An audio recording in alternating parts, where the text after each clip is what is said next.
This is the first video on section 6.3, the chain rule. And so you saw something called the chain rule in Calculus 1. It told you how to take the derivative of a function that was a composition of two functions. Here we're going to learn how to take the derivative of a function that is a composition of a bunch of functions, essentially. So first of all, we have these little xi's, the x1, the x2, the xn. These are all real valued functions. So these are functions from the reals into the reals. F is a function from Rn into R. So f is a function of n variables. And then we're going to define a function g that is a real valued function from the reals into the reals. So g goes from R into R. How do we define g? Well, we use the two functions, we use the n+1 functions above. We use the x's and we use f. So first of all, we take our variable t, we plug that in to the x's. And then we take those numbers and we plug those into f. So when we plug t into the x's, we get an n-tuple. And so we plug that n-tuple into f.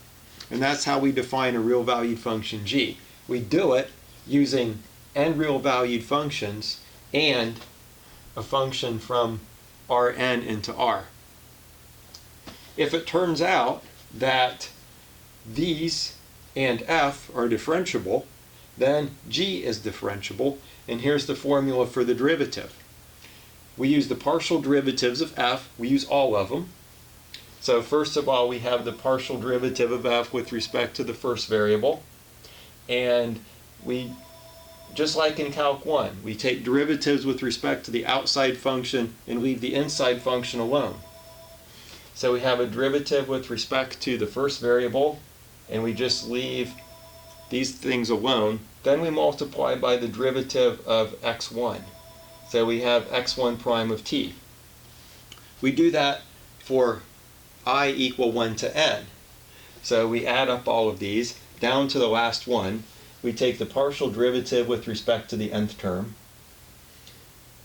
of our variable, and then we have x sub n prime of t. Okay, so let's look at an example. So example 170, we have a function of two variables.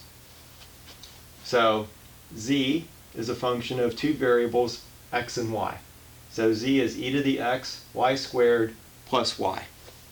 Now, x is a function of t. It's t squared plus 1, and y is a function of t. It is sine t. And so what we could do if we wanted to is we can think of z as a function of t. How? Well, we know what x does to t, and then so x is t squared plus 1, so z is e to the t squared plus 1 times sine squared t plus sine t. If we wanted to, we could do the substitution now and then just take the derivative of z. And then it's just a calculus 2 problem.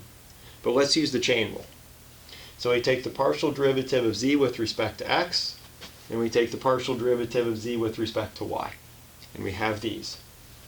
We need to know what dx dt is and what dy dt is. And so now we use the chain rule.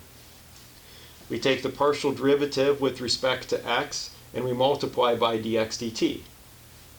We add that to the partial derivative with respect to y times dy dt. Now we want to find dz dt, and we have some x's and y's in here. So what we want to do is write this in terms of t. So now we substitute. X is t squared plus 1.